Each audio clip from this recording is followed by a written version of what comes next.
पौराणिक कथा के मुताबिक तारकासुर नाम का एक राक्षस था।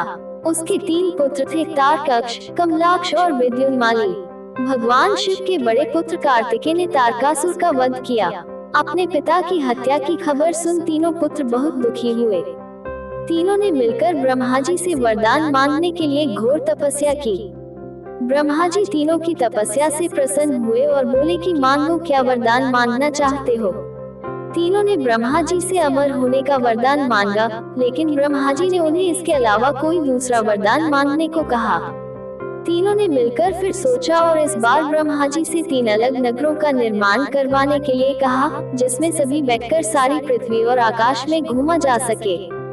1000 साल बाद जब हम मिले और हम तीनों के नगर मिलकर एक हो जाएं, और जो देवता तीनों नगरों को एक ही बाण से नष्ट करने की क्षमता रखता हो, वही हमारी मृत्यु का कारण हो।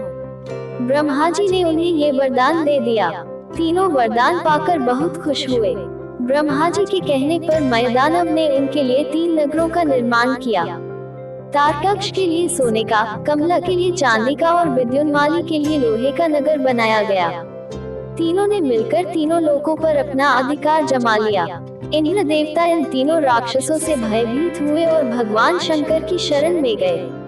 इंद्र की बात सुन भगवान शिव ने इन दानवों का नाश करने के लिए एक दिव्य रथ का निर्माण किया। इस दिव्य रथ की हर एक चीज देवताओं से बनी। चंद्रमा और सूर्य से पहिए बने। इंद्र, वरुण, यम और कुबेर रथ के चाल घोड़े बने। हिमालय धनुष बने और शेषनाग प्रत्यंचा बने। भगवान शिव खुद बाण बने और बाण की नोक बने अग्निदेव। इस दिव्य रथ पर सवार हुए खुद भगवान शिव। भगवानों से बने इस रथ और तीनों भाइयों के बीच भयंकर युद्ध हुआ। जैसे ही ये तीनों रथ एक सीध में आए, भगवान शिव ने बाण छोड़ तीनों का नाश कर दिया।